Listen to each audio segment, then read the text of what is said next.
So Joseph McCarthy now begins to target what he thinks is going to be a much more popular topic, one that will certainly get a lot more attention, and that's Hollywood. So the reason why we are losing to communists is because of Hollywood sympathizers, that they are undermining our thinking and our philosophies and our children, and we need to look at the sympathizers in Hollywood.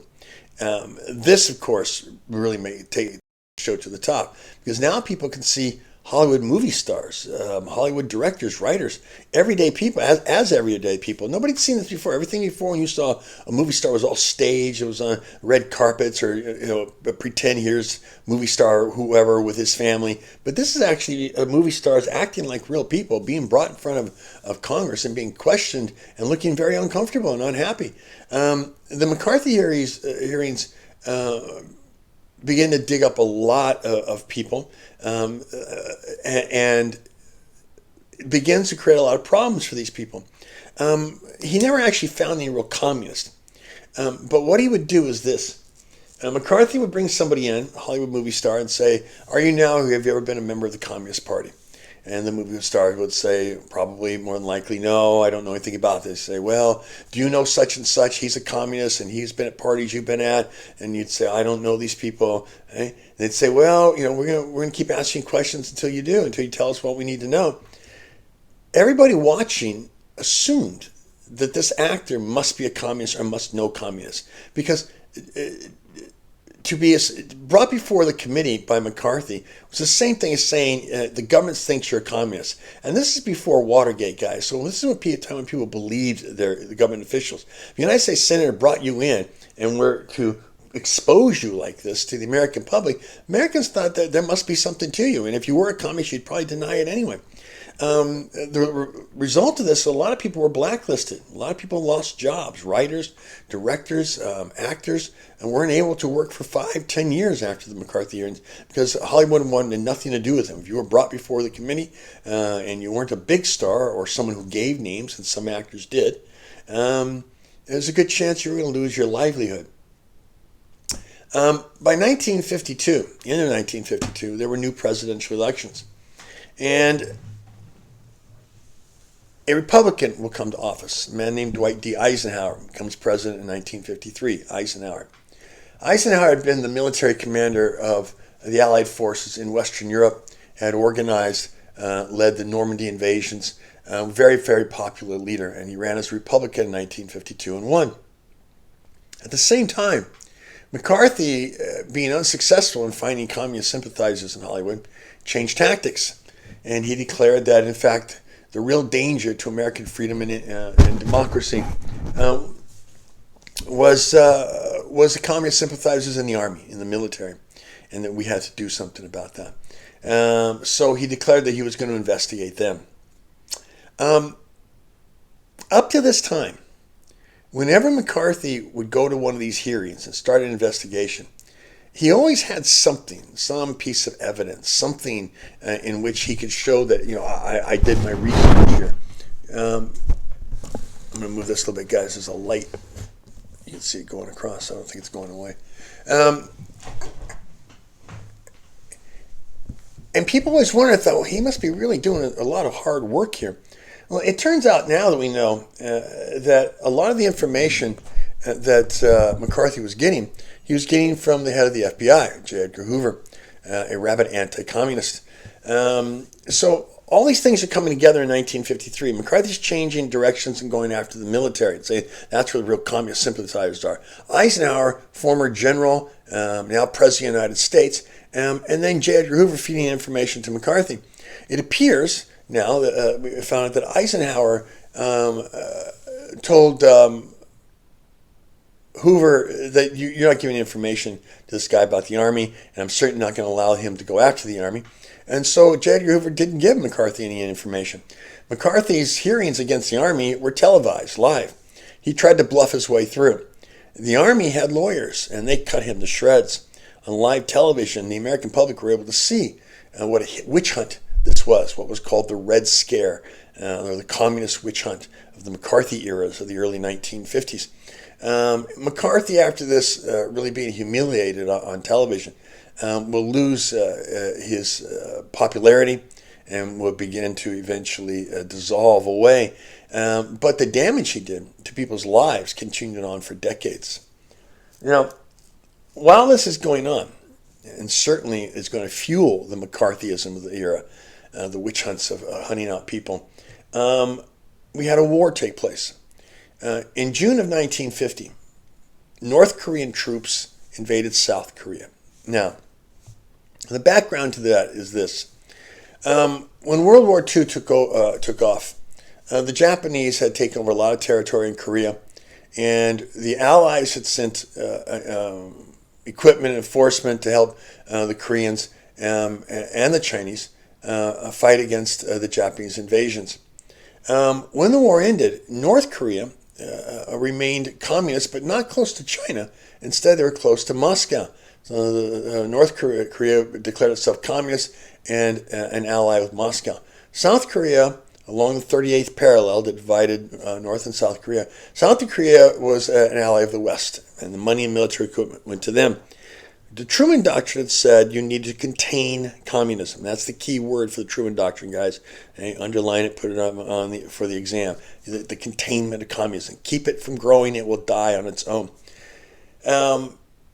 In June of 1945, the United States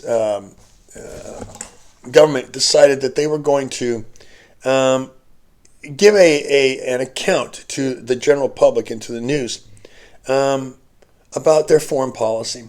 So they went before the press, and a man named Dean Acheson, Acheson, Dean Acheson, who's Secretary of State, went before the media and said, this is our foreign policy.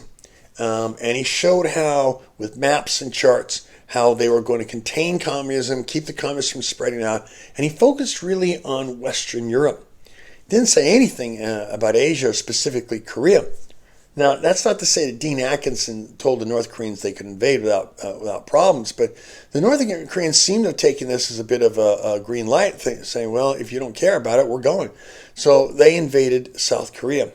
Truman immediately realized the mistake, but he also realized that the American public wasn't ready to go to war again, especially over some place that most Americans didn't know anything about. So he tried and succeeded, and it was the first, but certainly not the last time.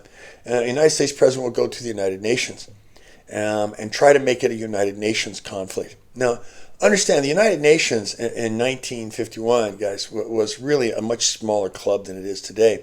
There were many nations that belonged to it, but very few from Africa, very few from lots of different places in the world. But really what mattered was the Security Council. The Security Council was made up of the victors of World War II. And Germany was eventually allowed into later in the 50s. But the Security Council, United States, Russia, France, Britain, the Security Council dealt with all financial matters. So if you were going to commit a war, if you're going to try to stop somebody creating a conflict, you had to go through the Security Council. And the Security Council voted for everything unanimously. The United States and Russia spent many years in the 50s turning down each other's ideas simply as a way of saying no to each other. Truman wants to push through this idea of stopping the North Koreans with United Nations troops. How exactly he got that to Security Council? People like to debate about this, but essentially the bottom line is that the Russian delegate wasn't there, and the United States was able to push through this resolution to stop North Korean intrusions. They put in charge of the Allied troops, made up mostly of United States troops, but certainly not all, a man named Douglas MacArthur. Douglas MacArthur had been in charge of the United States Pacific troops in World War II. MacArthur, I'm not a military guy, you know this, guys, but MacArthur is able to attack the North Koreans in a very, very clever strategy. He attacks in the rear at a place called Pinchon or Incheon. And essentially by hitting the North Koreans, he was able to trap the North Koreans between the Pinchon troops, the United Nations troops in Pinchon, and the United States South Korean troops, which had been trapped in a place called Pusan in South Korea. This forced the North Korean troops to go northward, to retreat. And MacArthur and UN troops through 1951-52 chased North Koreans northward into North Korea, so far north that in fact many North Korean troops started to go into China to escape the UN troops. Some UN troops followed them. This was a cause for China to declare that they had been invaded. And Chinese troops were now thrown into this war against the UN troops. This conflict, by late 1952, was starting to turn into a stalemate. Now, exactly how it ended is open to some debate, too. Towards the end of the war, 1952, Douglas MacArthur had presented a plan to end the war, and he had made it public. What he said was, the North Koreans are not our real enemy. Our real enemy are the Chinese communists. So what we ought to do is we ought to drop atomic bombs on military sites throughout China, wiping out their ability to fight. And then with the troops we already have on the border of North Korea, simply move them in, clean up China, and China will no longer be a problem. This did not fit Truman's containment plan policy. They argued publicly in the press, and the result was that Truman fired MacArthur. Now it's coming to the end of 1952, beginning of 1953. Eisenhower is president. There seems to be some evidence that Eisenhower told the Chinese and North Koreans, let's come up with some kind of way in this conflict, or maybe MacArthur's ideas are not so crazy. It's a threat. The threat resulted in a truce being signed. Not the end of the war. The war's never really officially ended, but a truce will be signed that will reset the border at the 38th parallel, exactly where it was. Now, some people would argue and say, well, that was a terrible thing, all these people's lives, and you end up right back where you started. And that is true. From a political point of view, however, you can argue that the Truman Doctrine was in fact supported. We kept communism from spreading, and that's exactly what the Truman Doctrine wanted. Eisenhower has his own Secretary of State, a man named John Foster Dulles. And while I'm hesitant to blame anybody for anything specifically, John Foster Dulles is often credited with two things that will come to control United States foreign policy for certainly the next couple of decades. One of these is something called the domino theory. One of the problems that the United States government had was going to the American public and saying, we need to fight these wars and stop the spread of communism in places like Korea or later Vietnam and other places. And most Americans didn't know anything about these places. It was hard to make an argument for that and say, why should we be involved in a war that's thousands of miles away, that doesn't seem to have any real connection to us? The domino theory said this. It said, look, communism, it's like setting up a row of dominoes. You knock the one domino down and all the other dominoes will fall. If you let Korea go, you let Indochina go, the next thing you know, Australia go, the next thing you know, Indonesia will go, the next thing you know, the communists will be on the beaches of California. So the domino theory said the rationale for why we fight these wars is because we're stopping the spread of communism before it really gets going. Stop it now, stop it early. The other idea that often associated with John Foster Dulles is this idea of an arms race. The idea of a nuclear arms race. Dulles switched most of the American military finances towards building a nuclear arsenal. His idea was that the Russians couldn't possibly keep up with the United States in building this arsenal, and in their efforts to keep up with us, they would have to neglect other parts of their economy, such as supplying people with decent appliances and cars and things like that, the kinds of things that people want. And eventually this would drive Russia into some kind of a political bankruptcy and fall apart.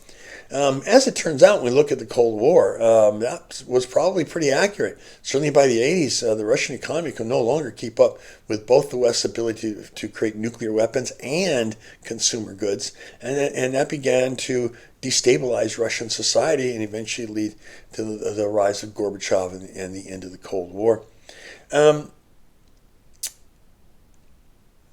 Let's stop right there. All right, guys, I'm going to leave it there for now.